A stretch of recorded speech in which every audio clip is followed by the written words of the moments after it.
There's barely been a day this past week when former President Donald Trump hasn't been in the headlines. Yesterday came word that in June, a Trump lawyer signed a statement indicating all papers marked classified stored at Mar-a-Lago had been returned to the government. But federal agents found still more material labeled classified in their raid last Monday. Reason enough for this Sunday Journal from Major Garrett. The skies above former President Trump's home at Mar-a-Lago were clear, but a week of legal storm clouds stretched from South Florida to Washington to New York, propelling America into heavy legal and political weather. For 8 hours Monday, few knew the FBI, armed with a search warrant, was inside Trump's residence, retrieving more than 20 boxes of documents, some containing classified information, taking them from his bedroom, office, and storage room. According to the Washington Post, some of those records dealt with nuclear weapons. A search warrant unsealed Friday afternoon revealed Trump was under possible investigation for violations of the Espionage Act, obstruction, and theft of government documents. How do you feel, Mr. Trump? How do you feel?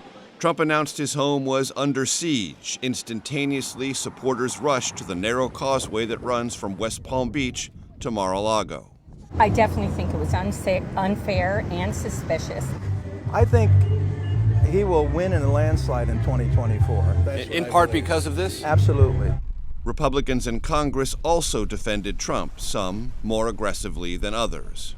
On Thursday, Attorney General Merrick Garland defended the FBI operation. I personally approved the decision to seek a search warrant in this matter. Second, the department does not take such a decision lightly. On social media, some Trump loyalists denounced the FBI, led by Trump-appointed director Christopher Wray. In Cincinnati, a Trump supporter attempted to infiltrate an FBI field office. He came armed with a nail gun and assault-style rifle. After a standoff, he died in a shootout, a casualty of apparent political rage that, over the week, appeared to deepen.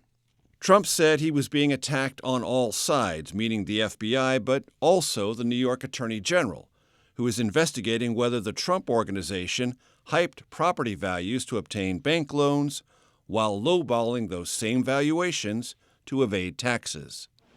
At his deposition on the matter, Trump invoked his Fifth Amendment right against self-incrimination hundreds of times, something he railed against on the campaign trail. You see, the mob takes the Fifth. If you're innocent, why are you taking the Fifth Amendment? Yet another blow to Trump? A federal appeals court Tuesday ruled Democrats on the House Ways and Means Committee can obtain his tax returns. I could run the Trump Organization. Through it all, Trump was reminded of his own words and actions. Well, I'm not releasing the tax returns because, as you know, they're under audit. In 2018, he signed legislation increasing prison sentences for the mishandling of classified information. And even as Trump charged that America was turning into a banana republic, federal and state authorities said they were following the facts and law in service of the republic.